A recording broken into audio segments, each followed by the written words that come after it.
ရှင်နာကတင်နာမတရားဗျာမိလေနာမင်းကြီးကနန်းတော်ရောက်ပြီးတော့ဒီမိလေနာမင်းကြီးကဆွန်းနေပါလေကတ်လို့ပြီးတော့မှရှင်နာကတင်နာမတရားကိုချောက်တယ်အရှင်ဖျားလည်းအရှင်ဖျား10ပါးသောယဟန်နဲ့ကြံခဲ့ပြီးတော့တခြားကြံတဲ့ယဟန်တွေကိုပြန်ခိုင်းလို့ရတယ်ဆိုပြီးတော့ပြောရအဲ့ဒီအချိန်မှာ10ပါးသောယဟန်နဲ့ရှင်နာကတင်နာမတရားကြံခဲ့ပြီးတော့မှကျန်တဲ့ယဟန်တွေကပြန်ကြတယ်အဲ့ဒီအချိန်မှာမိလေနာမင်းကြီးကပြောတယ်အရှင်ဖျားတပည့်တော်တွေဘလို့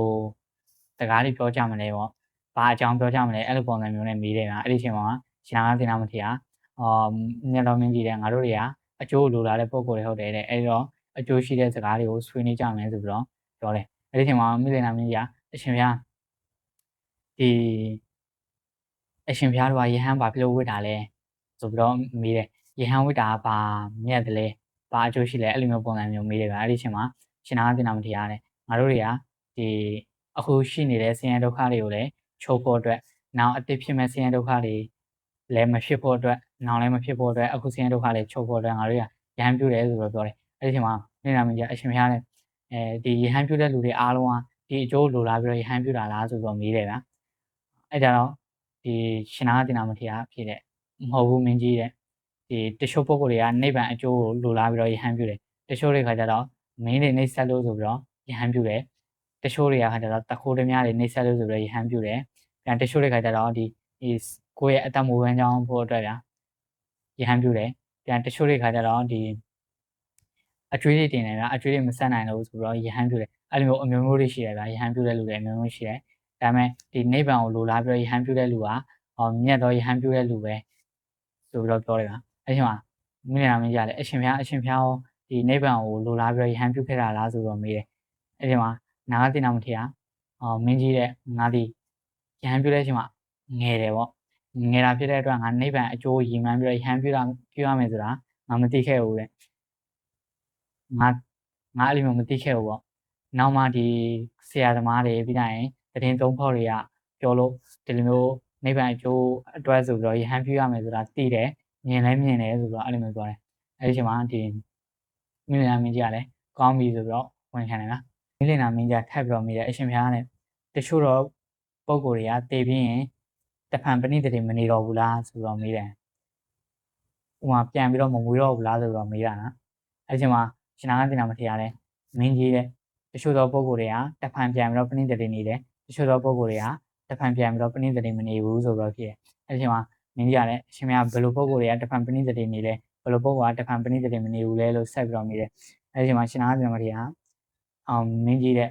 ဒီကိလေသာရှိတဲ့လူကတဖန်ပဏိတတိနေတယ်ကိလေသာမရှိတော့တဲ့လူကတဖန်ပဏိတတိမနေဘူးဆိုပြီးတော့ပြောရတာ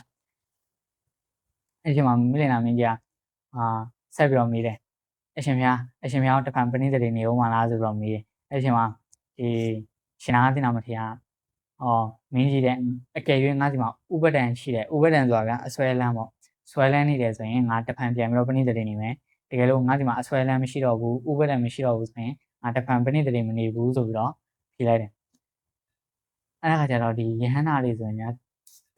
သူတို့နိဗ္ဗာန်ရတယ်ဆိုတဲ့အကြောင်းကိုပြောလို့မရအောင်အဲ့ဒါပြောလို့မရတာဖြစ်တဲ့အတွက်ဒီလိုမျိုးပုံစံမျိုးပြောလိုက်တာနော်အဲ့တော့မိလင်နာမင်းကြီးကကောင်းပြီဆိုတော့ဝန်ခံတယ်ပြီးတိုင်းနောက်ထပ်ထပ်ပြီးတော့မေးလိုက်တယ်ဗျာအရှင်ဘုရားတဲ့ပဏိတတိနေတဲ့ပုံကိုယ်တွေကယောနိတော်မနတိကာလနဲ့ပဏိတတိနေတာလားဆိုပြီးတော့မေးလိုက်တယ်ယောနိတော်မနတိကာလဆိုတာကနှလုံးသွင်းပြီးတော့ဟိုမှာတစ်ခုနှလုံးသွင်းပြီးတော့ပဏိတတိနေတာလားဆိုတော့မေးလိုက်တယ်အဲ့ဒီချိန်မှာရှင်နာကတင်နာမထေရတချို့သောပုံကိုယ်တွေကဒီယောနိတော်မနတိကာလနဲ့ပဏိတတိနေတယ်တချို့သောသူတွေကပညာနဲ့ပဏိတတိနေတယ်တချို့သောသူတွေ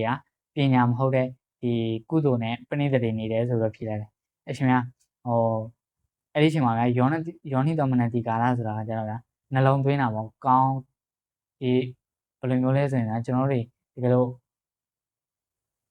ဒီလိုမျိုးဗျာတကယ်လို့ကျွန်တော်တို့ဆွေမျိုးထဲမှာတယောက်တည်းလို့ကျွန်တော်တို့နာကျင်ခံစားနေရတယ်လားပါတော့အဲ့ဒီချိန်မှာကျွန်တော်တို့ကနှလုံးသွင်းမှန်တာဗျာဘယ်လိုမျိုးလဲဆိုလူတိုင်းတည်ရမှာပဲတည်ရကြရင်ငါလည်းတည်ရမှာအဲ့လိုမျိုးပုံစံကောင်းစွာနှလုံးသွင်းတာကိုယောနိတော်မနတိကာလဆိုပြီးပြောတယ်ဗျာ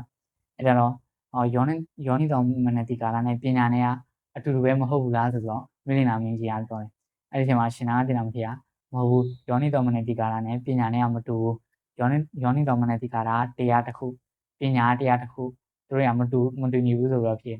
်တယ်အဲ့ဒီချိန်မှာဆက်ပြီးတော့ပြောလိုက်တာခါကျတော့ ဒီတရိษံကျွဲနော်တရိษံမှာကြာယောနိတော်မနတိကာရရှိတယ်ဒါပေမဲ့သူတို့စီမှာပညာမရှိဘူးဆိုပြီးတော့အဲ့ဒီမှာမင်းကြီးရတယ်သဘောကျမိလိန်နာမင်းကြီးကထပ်ပြီးတော့မေးတယ်ဗျဒီမနတိကာရနဲ့ပညာနဲ့ကဘာကွာလဲဆိုပြီးတော့ထပ်ပြီးတော့မေးတယ်အဲ့ဒီအချိန်မှာရှင်နာသင်္နာမထေရဒီမနတိကာရဆိုတာစုယုံတဲ့သဘောရှိတယ်ပညာဆိုတာပိုင်းခြားသိမြင်တဲ့သဘောရှိတယ်ဆိုပြီးတော့ဖြစ်တယ်အဲ့ဒီမှာမိလိန်နာမင်းကြီးအရှင်မင်းကမနတိကာရကဘယ်လိုမျိုးစုယုံတဲ့သဘောရှိလဲပညာဘယ်လိုမျိုးပိုင်းခြားသိမြင်တဲ့သဘောရှိတယ်ဆိုပြီးတော့သဘောရှိတယ်ဥပမာနဲ့ပြပါလားဆိုတော့ထပ်ပြီးတော့မေးတယ်အဲ့ဒီအချိန်မှာရှင်နာသင်္နာမထေရမင်းကြီးရဲ့တင်မင်းကြီးဒီစပိုင်းရေးတောင်မြင်ဖူးလားလို့ဆိုပြီးတော့မိလိုက်တယ်အဲ့ဒီအချိန်မှာမင်းကြီးကလည်းအရှင်မင်းတပည့်တော်မြင်ဖူးရတယ်ဆိုတော့တစင်စဘာကိုဘယ်လိုမျိုးရေးကြလဲဆိုမင်းကြီးဆိုပြီးတော့ထပ်ပြီးတော့မြင်ရတဲ့အချိန်မှာမင်းနာမင်းကြီးကလည်းအရှင်မင်းကလည်းဒီစဘာရေးတဲ့လူတွေကကိုယ့်ရဲ့ဘဲလက်နဲ့စဘာတွေကိုစူစီလိုက်တယ်ပြီးကြမှာညာဖက်လက်နဲ့တစင်နဲ့စဘာကိုရေးလိုက်တယ်နော်အဲ့ဒီအတိုင်းပဲတဲ့ဒီတရားအားထုတ်တဲ့ပုံကကျတော့ဒီစဘာတွေကိုစူစီတယ်လို့မျိုးမနတိကာရနဲ့အာယုံတွေကိုစူစီပြီးတော့ဗျာဒီဒဇင်နဲ့စပါးရေးလိုက်တယ်လို့ပညာနဲ့ပိုင်းခြားပြီးတော့သိမြင်တယ်ဆိုတော့အဲ့လိုမျိုးပြောလိုက်တယ်အဲ့ဒီအချိန်မှာမိလိန်နာမင်းကြီးကလည်းကောင်းပြီဆိုပြီးတော့ဝန်ခံတယ်ပေါ့မိလိန်နာမင်းကြီးကဆက်ပြီးတော့မေးတယ်အရှင်ဖျားတဲ့တီလာဘယ်လိုမျိုးလက္ခဏာရှိလဲဆိုတော့မေးလိုက်တယ်အဲ့ဒီအချိန်မှာရှင်နာသင်္နာမထေရတီလာကုသတရားအားလုံးရဲ့တည်တံ့ရာဖြစ်တယ်ဆိုပြီးတော့ဖြေလိုက်တယ်ဖြေလိုက်တယ်ဗျာပြီးတိုင်းဘယ်ကုသတရားတွေလဲဆိုရင်ဒီအိန္ဒြေဘောဇင်မဂ္ဂင်တတိပဋ္ဌာန်သမတ်ပဋ္ဌာန်80%ဝိမောက္ခတမာတိတမာပတ္တိဆိုတဲ့ကုသိုလ်တရားတွေအားလုံးရဲ့တရားဖြစ်တယ်ဆိုတော့ဖြေလိုက်တယ်ဒီတရားချင်းတဲ့ပုဂ္ဂိုလ်ကဗျာတီလာပေါ်မှာတီးပြီးတော့တီလာကိုအမိပြုပြီးတော့တတ္တိန်တွေဝရိယင်တွေတတ္တိန်တွေတမာတိန်တွေပြင်းငင်တွေဆိုတဲ့ဒီအိန္ဒြေ၅ပါးကိုပွားများစေတယ်ပေါ့ဒီတီလာကိုအမိပြုပြီးတော့ဆိုတော့ဖြေလိုက်တယ်အဲ့ဒီအချိန်မှာမိလိန်နာမင်းကြီးအရှင်ဘုရားဒီဥပမာနဲ့ပြပါလား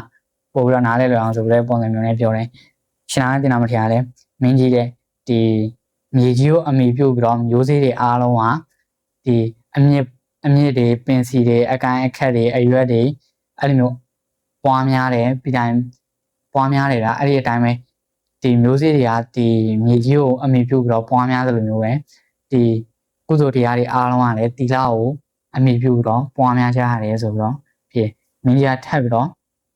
့အရှင်ဘုရားနောက်ထပ်ဥမာပေးပါအောင်ဆိုပြီးတော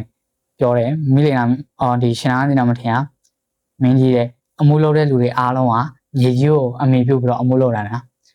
ကျွန်တော်တို့အားလုံးကဒီပြေးတာပဲဖြစ်ဖြစ်ဒီအလေးမတာတွေဖြစ်ဖြစ်ဘာပဲလုပ်လို့ဗျာမြေကြီးပေါ်မှာမြေကြီးကိုမိပြီးတော့မှကျွန်တော်တို့ကလှုပ်လို့ရတယ်လို့မျိုးပဲအဲ့ဒါမှဒီကုသိုလ်တရားထုတ်တဲ့ပုံကိုယ်တွေအားလုံးကဒီတီလာကိုအမိပြုပြီးတော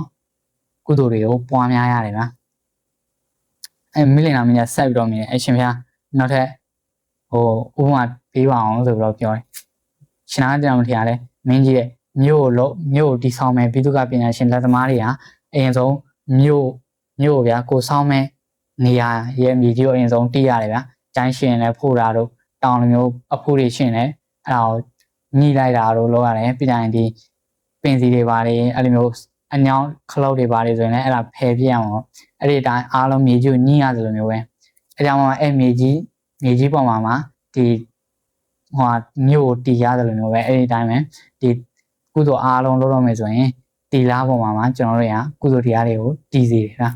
အဲ့ဒီမျိုးဥပမာပေးမိလိန်နာမင်းကြီးကလည်းဆက်ပြီးတော့ဥပမာပေးအောင်ဆိုပြီးတော့ထပ်ပြီးတော့ပြောရတယ်အဲ့ဒီချိန်မှာရှင်နာသင်္နာမထေရမင်းကြီးရဲ့ဒီခုံတဲ့လူတွေရှိတယ်ဗျအဝေးခုံတဲ့လူတွေတချို့ဆိုသိကြမယ်ကျွန်တော်တို့အဝေးခုံပြိုင်ပွဲဆိုရင်များအရင်ဆုံးမြေသူတို့ခုံမဲ့နေရာမှာဆိုရင်များဥပမာဒီမှာခုံမဲ့ဆိုရင်သူတို့တွေကမြေကြီးကိုအရင်ဆုံးတူးလိုက်တယ်ပြီးကြမှာအနာကြောက်တွေပါတယ်မရှိအောင်ဗျတဲတွေနဲ့ခင်းပလိုက်တယ်တဲတွေခင်းပလိုက်ဆိုသူတို့ခုံပြီးတော့ကြားတဲ့အချိန်မှာဗျထိခိုက်မှုမဖြစ်ဘူးပေါ့အဲ့ဒီတိုင်းပဲတဲတွေခင်းပြီးတော့တေချာညှိလိုက်ဆိုမျိုးပုံစံဗျအဲ့လိုမျိုးပုံစံအမြင့်ခုံတဲ့လူတွေကအဲ့လိုမျိုးမြေကြီးကိုအရင်ဆုံးညှိတာတို့ဒီဆူညောင်းတွေကိုဖယ်တာတို့အဲ့လိုမျိုးလုပ်ပြီးတော့မှအဲ့မှာခုံပြသလိုမျိုးပဲဗျာအဲ့ဒါမှဒီကုသိုလ်တရားတွေအားလုံးပွားရမယ်ဆိုရင်အရင်ဆုံးတီလာကိုစောင့်တည်ပြီးတော့မှတီလာပေါ်မှာတခြားကုသိုလ်တွေကတည်တတ်တယ်အဲ့လိုမျိုးတီလာတည်စေတယ်ပွားစေတယ်သဘောရှိတယ်ရှင်နာသင်္နာမထေရအားသာလင်ကဥပမာတွေပေးပြီးတော့မှဒီတီလာတည်တတ်တဲ့သဘောရှိတယ်ပွားများစေတဲ့သဘောရှိတယ်ဆိုတော့ငါ ငါသာလင်ပြောနေမှာမြတ်စွာဘုရားလည်းဟောခဲ့တယ်ဆိုပြီးပြောတယ်တာရကပြီးတယ်ပေါ့အဲကြောင့်မြတ်စွာဘုရားဘယ်လိုမျိုးဟောခဲ့လဲဆိုရင်ပညာနဲ့ပြည့်စုံတဲ့ပုထုဇဉ်ဟန်တွေကတီလာပေါ်မှာတည်ပြီးတော့မှဒီတမာတိနဲ့ရှင်တဲ့စိတ်ကို၎င်းဒါမှမဟုတ်ရင်ပညာကို၎င်းပွားစေတယ်ပေါ့အဲ့ဒီပုထုဇဉ်ဟန်တွေကဒီပညာနဲ့ပြည့်စုံတဲ့ပုထုဇဉ်ဟန်ပြီးရင်ဒီလုံလာနဲ့ပြည့်စုံတဲ့ပုထုဇဉ်ဟန်တွေကအဲ့လိုမျိုးတီလာပေါ်မှာတည်ပြီးတော့မှဒီကိလေသာတွေကိုဖျက်ဆီးသလိုဖျက်ဆီးနိုင်တယ်ဆိုပြီးတော့ပြောခဲ့တယ်ပြီးရင်နောက်ထပ်တာရကတစ်ခုထပ်ပြီးတော့ရှင်နာသီနာမထေရပြောတယ်မြတ်စွာဘုရားပဲဟောခဲ့တာအဲ့ဒါခါကျတော့ဒီတတ္တဝါတွေအားလုံးကဒီမြေကြီးကိုအမိပြုပြီးတော့တည်တံ့တယ်လို့မျိုးပဲအဲ့လိုမျိုးပဲဒီကုသိုလ်တရားတွေအားလုံးကလည်းသီလကိုအမိပြုပြီးတော့သီလကိုအရင်အမြင့်ပြုပြီးတော့တည်တံ့တယ်ပွားများတယ်ဆိုပြီးတော့မြတ်စွာဘုရားဟောခဲ့တာအဲ့လိုမျိုးတာရကနှစ်ခုကိုကြားလိုက်တဲ့အချိန်ကကျတော့မိလိန်နာမင်းကြီးကကောင်းပြီဆိုပြီးတော့ဝန်ခံတယ်ဗျာမိလိန်နာမင်းကြီးကဆက်ပြီးတော့မိတဲ့အရှင်ဘုရားတဲ့တတ္တာဘယ်လိုမျိုးလက္ခဏာရှိလဲဆိုတော့မိရှင်နာသီနာမထေရတဲ့မင်းကြီးရဲ့တတ္တာကြည်လင်တဲ့သဘောရှိတယ်တန်တရားကိုဖျောက်တဲ့သဘောရှိတယ်ဆိုတော့ဖြစ်တယ်တတ္တာဆိုတာကကျတော့ယုံကြည်ခြင်းကိုပြောတာနော်အဲ့ဒီမှာမင်းကြီးအရှင်ဘုရားတဲ့တတ္တာဘယ်လိုမျိုးကြည်လင်တဲ့သဘောရှိတယ်လဲဆိုမေးလိုက်တယ်ရှင်နာသီနာမထေရတဲ့မင်းကြီးတဲ့တတ္တာဆိုတာကကျတော့နိဗ္ဗာန်တရားရဲ့ကင်းတာဖြစ်တယ်နိဗ္ဗာန်တရားကင်းတာဖြစ်တဲ့စိတ်အားကြည်လင်တယ်ဆိုတော့ပြောတယ်အရှင်ဘုရားဥပမာနဲ့ပြပါလားဆိုတော့ပြောတယ်အရှင်ရှင်နာသီနာမထေရတဲ့မင်းမင်းကြီးတဲ့စัจ java မင်းရှိတယ်ပေါ့သူကစင်က၄ပါးနဲ့ခရီးဝေးသွားတယ်နော်တွိုင်းထဲမှာလမ်းမှာချောင်းတွေ့တယ်သူတွေအဲ့ဒီကိုချောင်းဖြတ်ကျော်လိုက်တော့ခါကျတော့ချောင်းကလုံးဝနောက်ကျသွားတယ်လားသူတွေမြင်းတွေခြေလင်တက်တွေရထားတွေဖြတ်လိုက်တဲ့အချိန်မှာနောက်ကျသွားတယ်အဲ့ဒီခါကျတော့ဒီစัจ java မင်းကအဲ့ပါတဲ့လူတွေကိုပြောတာပေါ့ငါရေတောက်ချင်တယ်ရေကိုခဲဆိုတော့ပြောလိုက်တဲ့အချိန်မှာသူတို့တွေကဒီစัจ java မင်းမှလည်းဗျာဒီဗရမ ्या ရဲ့နာရှိတယ်အဲ့ဒီဗရမ ्या ရေကိုကြည်လင်စေတဲ့ဗရမ ्या ဗျာအဲ့ဒီလူတွေကလည်းဒီအဲ့ဒီဗရမ ्या ကိုယူပြီးတော့ရေထဲကိုထည့်လိုက်တယ်အဲ့ဒီချိန်မှာရေတွေအားလုံးကကြည်လင်သွားတယ်ဗျာကြည်လင်သွားပြီးတော့မှရေကိုယူလာပြီးတော့အရှင်မင်းကြီးဒီစัจ java မင်းကိုအဲ့ဒီအတိုင်းပဲဒီကြည်လင်တဲ့ရေရခါကြတော့နိဝရဏတရားကင်းတာလုံမှန်းတယ်ပြန်ဒီတတ္တတရားခါကြတော့ဒီကြည်လင်စေတတ်တဲ့ဒီဗရမ ्या ဆိုတော့မှန်းတယ်ပြန်ဒီမင်းကြီးကရေယူခဲဆိုတော့မာလိုက်တဲ့လူတွေခါကြတော့တရားအားထုတ်တဲ့လူလိုမှန်းဆိုတော့အဲ့လိုဖြေလိုက်တယ်အဲ့ဒီချိန်မှာမိလင်နာမင်းကြီးကအရှင်ဘုရားတတ္တဘယ်လိုမျိုးယုံမှပျောက်ခြင်းလက္ခဏာရှိတယ်လေလို့မိလိုက်တယ်ရှင်နာသီနာမထေရလည်းမင်းကြီးတဲ့ဒီလူတွေခါကြတော့ဗျာဒီသူများတောတက်ပန်တက္ကရာကအနာဂံယဟန္တာဖြစ်တယ်ဆိုတာကိုကြည့်ပြီးတော့သူတို့တွေကလည်းဗျာမဖြစ်သေးဘူးသိလည်းမသိသေးဘူးဗျာသူများဖြစ်အောင်မြင်ပြီးတော့သူကယုံကြည်လို့တရားအားထုတ်ကြတယ်ဗျာ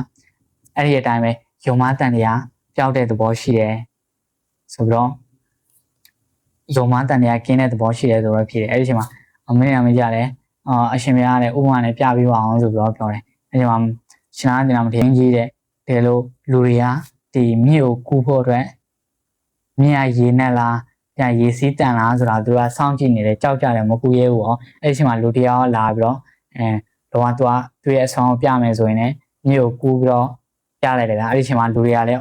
ဒီမြစ်ကအလောက်ထိမနှက်ဘူးပြန်ရေစီးရလည်းအလောက်မတန်ဘူးသူကူးလို့ရတယ်ဆိုတော့ငါလည်းကူးကြမယ်ဆိုရင်ယုံကြည်စိတ်နဲ့သူတို့တွေကနောက်ကနေလိုက်ကူးတယ်အဲ့ဒီအတိုင်းပဲဒီယုံမပျောက်ခြင်းသဘောရှိတယ်တတ္တာဆိုတာယုံကြည်ခြင်းဆိုတာပဲယုံမပျောက်တာပေါ့ယုံမတန်တရားမရှိဘူးအဲ့လိုမျိုးနဲ့သူတို့တွေကကူးကြတယ်ဆိုတော့ပြောတယ်အဲ့လိုမျိုးပြောရင်လည်းရှင်နာသီနာမထေရငါတယောက်တည်းပဲဒီလိုမျိုးတတ္တာယုံမပျောက်ခြင်းရှိတယ်ဆိုတော့ငါတယောက်တည်းပြောနေတာမဟုတ်တဲ့မြတ်စွာဘုရားလည်းဟောခဲ့တယ်ဆိုတော့တာရကပြတယ်ဗျမြတ်စွာဘုရားဘယ်လိုဟောခဲ့လဲဆိုရင်တတ္တာဆိုတာခါကြတော့ဒီတန်တရားဆိုတဲ့ဝဲဩဃကနေကူးမြောင်းနိုင်တယ်ပြန်ရင်ဝရိယဆိုတဲ့တရားခါကြတော့ဒီဆင်းရဲတဲ့တန်တရားဆိုတဲ့သမုဒ္ဒရာနဲ့လွတ်နိုင်တယ်ပေါ့ဝရိယကြိုးစားထုတ်မှုရှင်ပြန်ဒီပညာရှင်ခါကြတော့ဒီလေတာမှာဆင်ကျင်မယ်ဆိုတော့မြတ်စွာဘုရားဒီလိုမျိုးဟောခဲ့တယ်ဆိုတော့အဲ့လိုတာရကနဲ့ပြလိုက်တဲ့အချိန်မှာမင်းနာမင်းကြီးကလည်းကောင်းပြီဆိုတော့ဝန်ခံတယ်မင်းနာမင်းကြီးကဆက်ပြီးတော့မြည်အရှင်ဘုရားလည်းဒီဝရိယဘယ်လိုမျိုးလက္ခဏာရှိလဲဆိုတော့မြည်တယ်ရှင်နာသီနာမထေရမင်းကြီးရဲ့ဒီဝရိယကထောက်ပံ့တဲ့သဘောရှိတယ်ဝရိယထောက်ပံ့ထားတဲ့ဘယ်ကုသိုလ်မှလျောတာဆိုတော့မရှိဘူးဆိုတော့ဖြစ်ရဲ့မိလင်နာမင်းကြီးကလည်းအရှင်ဘုရား ဘယ်လိုမျိုးထောက်ပံ့တဲ့သဘောရှိလဲဥပမာနဲ့ပြပါအောင်ဆိုပြီးပြောတဲ့ချိန်မှာမင်းကြီးရဲ့ဒီအိမ်လဲတော့မဲ့အိမ်ပြိုတော့မဲ့အိမ်ဆိုရင်ဗျာတိုင်နေနဲ့ထောက်လိုက်တယ်ပေါ့အဲ့လိုမျိုးအရင်ခေတ်ဆိုရင်တော့ဒီလိုမျိုးအိမ်တွေမဟုတ်တာဖြစ်တဲ့အတွက်ဒီတစ်သားနဲ့ဆောက်ပြီးဆိုရင်သူတို့ကလည်းရိမ့်ရပြီဆိုရင်ဒီတိုင်တွေနဲ့ဘီယာနဲ့ထောက်ထားပြီးဆိုရင်သူကမရေးမရမနဲ့ရှိသွားတာအဲ့ဒီတိုင်းပဲဝီယာထောက်ပံ့ထားတဲ့ဘယ်ကုသိုလ်မဆိုဗျာရိမ့်ရမှမရှိဘူးဆိုပြီးတော့ဥပမာပြမင်းနာမကြတယ်အရှင်များလွန်စွာဥပမာပြုပါအောင်ဆိုပြီးတော့ပြောတယ်နောက်ထပ်ဥပမာပေးခိုင်းနေတာအဲ့တော့ရှင်နာကြမတရားမင်းကြီးတဲ့ဒီလိုစစ်ဖြစ်ပြီဆိုရင်ဗျာစစ်ဖြစ်ပြီဆိုရင်ဒီတခုသောစစ်တပ်ခါကျတော့အင်အားကြီးတယ်တခုသောစစ်တပ်ကအင်အားနည်းနည်းသေးတယ်ပေါ့အဲ့ဒီအချိန်မှာဒီအင်အားသေးတဲ့ဘက်ကမင်းခါကျတော့သူ့ရဲ့စစ်တပ်ကိုတော့ပြောတယ်လုံးဝ motivation တွေဖြစ်အောင်ဗျာသူကိုယ်တိုင်ရှေ့ဆောင်ပြီးတော့ဝရိယတွေပြလိုက်တဲ့အချိန်မှာဒီအင်အားနည်းတဲ့စစ်တပ်ဘက်ကလုံးဝ motivation တွေဖြစ်ပြီးတော့လုံးဝစူးစမ်းရှင်လေးတွေထက်သန်ပြီးတော့မှဒီသူတို့ထက်ကြီးတဲ့စစ်တပ်ကိုနိုင်အောင်တိုက်တယ်လို့မျိုးပဲအဲ့ဒီအတိုင်းပဲဒီဝရိယထောက်ပံ့ပြီးဒီစူးစမ်းရှင်စိတ်တွေရှိပြီဆိုရင်ဘယ်ကုသိုလ်တရားဟုတ်မှာလို့လို့စေတာမရှိဘူးကုသိုလ်တရားတွေအားလုံးကိုထောက်ပံ့စေတယ်ဆိုပြီးတော့ပြောတယ်အဲ့ဒီပြောရင်းနဲ့မှာမင်းကြီးငါပဲဒီလိုမျိုးပြောနေအောင်မဟုတ်ဘူးမြတ်စွာဘုရားလည်းဟောခဲ့တယ်ဆိုတော့မြတ်စွာဘုရားဟောခဲ့တာတာရကနဲ့ပြရဗျာမြတ်စွာဘုရားဘယ်လိုမျိုးဟောခဲ့လဲဆိုရင်ရှစ်သားယဟန်တို့တဲ့လုံလာဝိရိယနဲ့ပြည့်စုံတယ်အရိယာရဲ့တပည့်ဖြစ်တဲ့ယဟန်တွေကခါကြတော့ဒီအာဟုဇုတရားတွေကို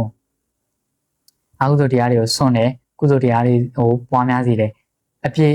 ရှိတဲ့တရားတွေကိုစွန့်တယ်အပြည့်မရှိတဲ့တရားတွေကိုပွားများစေတယ်ပြီးတော့မိမိကိုယ်စင်ကြယ်အောင်ပြုလုပ်တယ်ဆိုပြီးတော့အဲ့ဒီတာရကပြလိုက်တဲ့အချိန်မှာမိနေတာမင်းကြီးကလည်းကောင်းပြီဆိုပြီးတော့ဝန်ခံတယ်ဟုတ်ပြီနောက်ပြီးတော့မှပြန်ဆောင်ကြမယ်